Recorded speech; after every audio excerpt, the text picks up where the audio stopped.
One of the early meetings after the first view, I set up a Google Doc. And as I was explaining the Google Doc, one of the team members said, stop what you're doing.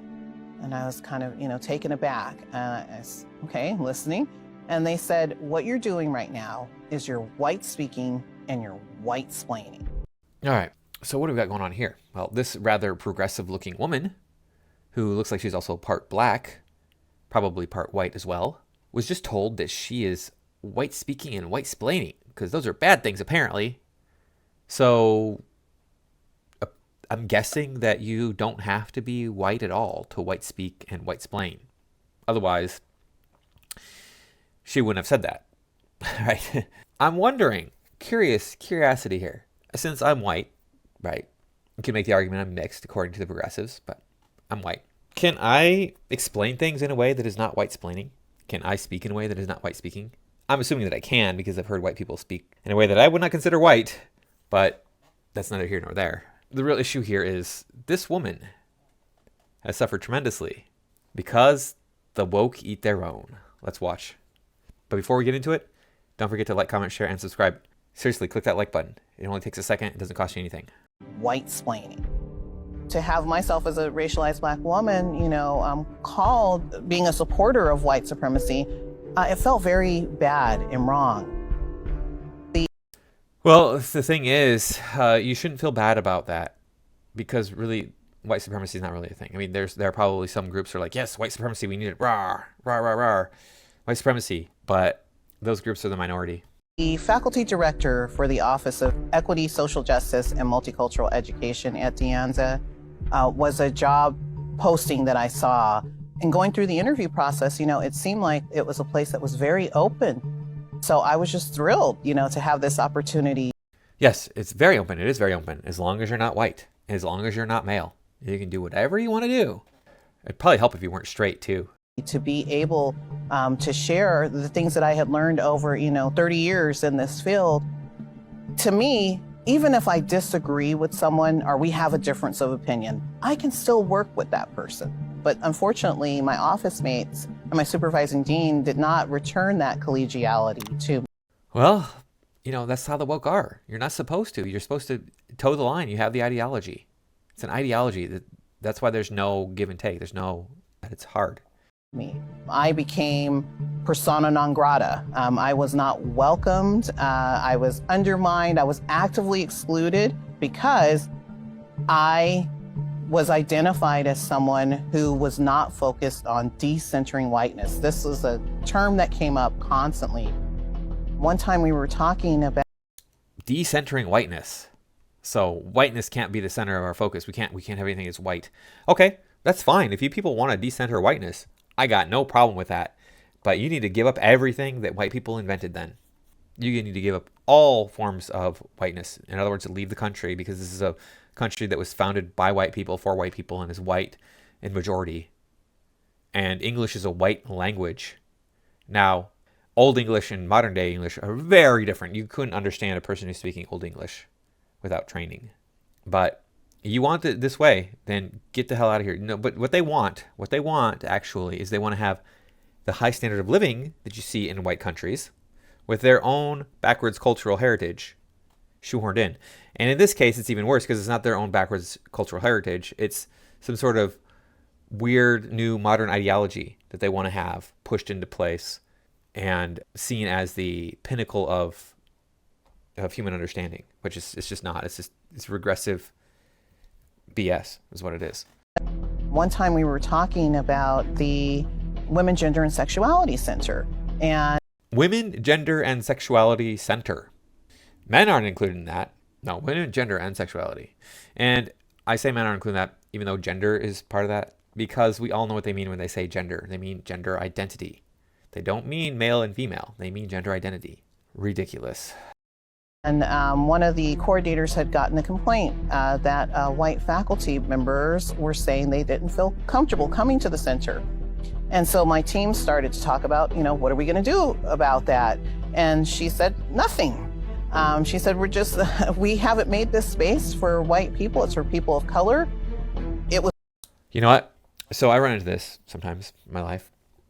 And by gender, and that is the going to a gym that has a women's only section. And if a gym wants to have a women's only section, I say, go ahead and do that. But where's the men's only section? If you want to have a women's only section, have a men's only section too. That's what it comes down to. But no, the whole gym is the man's space.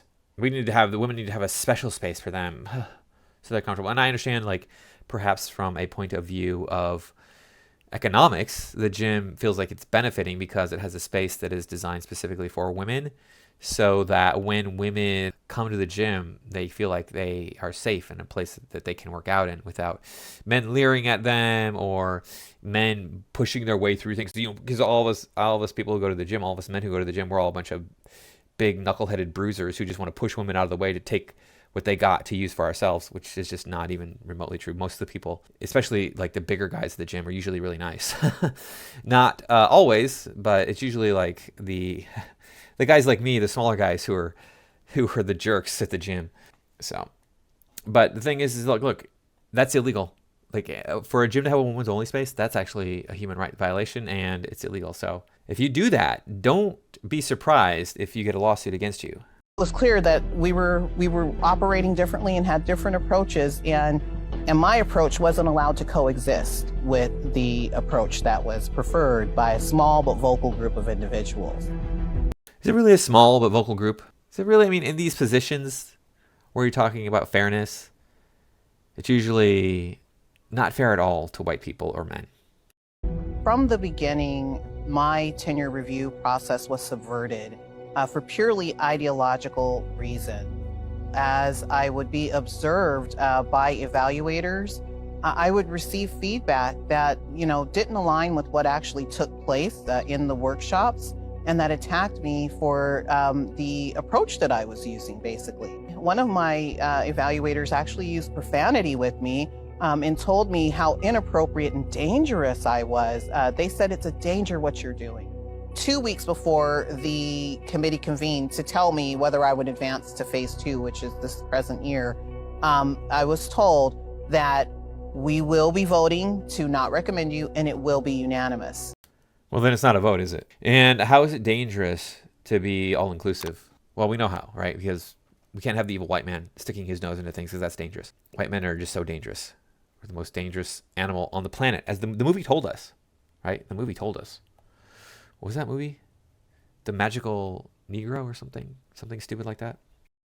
And I said, well, how can you predict that it will be unanimous? And they said, I'm just telling you it will be, because you're not doing what you were hired to do here. You're not representing the ideas that we hired you to represent. That was what was stated to me by this individual.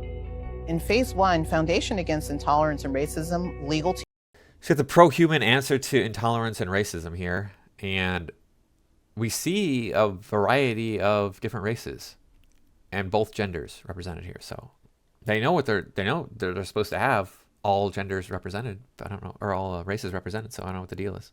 Team actually intervened and they said, hey, there's some concerns potentially here. So it was an outside eye looking in that I think reeled back the initial, the group that wanted me to be gone in the first year. You would think that after that happened. Yeah, this is something that I actually made a video about that happened in my work too, where they were like, we're going to have a George Floyd day and we're going to have like a Black Appreciation Day and this and that and the third. And I'm like, no, you're not. You can't do that. That's illegal. What are you talking about? But these people, they think they're on the right side of history. So they think they can do no wrong. And they don't just think, oh, wait a second. There are other people on campus. And I think there were actually Black employees who stood up and said, I don't want this. I don't want you pointing me out as special in some way, because they're smart enough to know that this could lead to animosity. If you're saying, oh, look, this group of people, they're better than everybody else, or they deserve special treatment. So other people are going to be like, wait a second, I've suffered through indignities in my life. These people are in higher positions of authority than I am. Like my boss at my job right now, he used to be a Black guy. He moved on to bigger and better things. He was headhunted to bigger and better things. So people came and got him. So it's not like there aren't Black people who are succeeding in the world. Happening, and the unanimous decision being overturned, that people would then begin to act in a more civil way, in a way that on our best behavior, now for the faculty director, position, who's complained of these things that have happened for an entire year, That's not what happened. They actually doubled down on the harassment. They doubled down on the bullying and the exclusion. And it was like I was completely marginalized from my leadership role and not able to perform any of the job duties or functions that I was hired to perform. I had to be removed quickly.